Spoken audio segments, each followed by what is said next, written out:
भजन सार कर आया वो सोहणो शाह पैसेंगार सरबत सारी रात वाजो वो जगयात में झुमियार साकदार तुम्हारो दोस्त सखाया सरबत सारी रात वाजो वो जगयात में झुमियार साकदार तुम्हारो दोस्त सखाया खीर पीता है रोजन यार ले आयो वो सैनो शाह पैसेंगार जान गजन सोहर कर आया वो सैनो शाह पैसेंगार जान गजन सार कर आया तब मुझो ढोल के तो बोल पूरा काल कर आयो वो सैनो शाह पैसेंगार जान बजन सार कर आया वो सैनो शाह पैसेंगार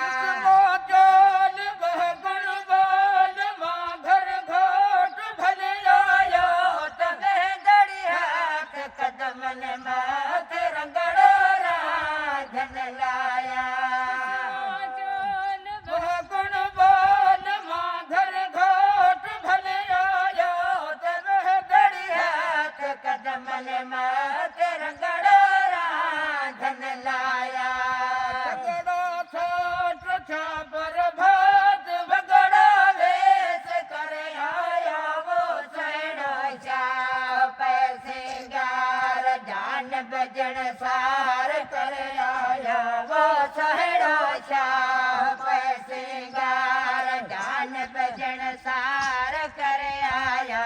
तब मुझो ढोल के तो बोल पूरा काल कर आयो वो सैनो शाह पैसेंगार जान बजन सार कर आया वो सैनो शाह पैसेंगार न्याज कजलो जाज भेरू भोण भड़काया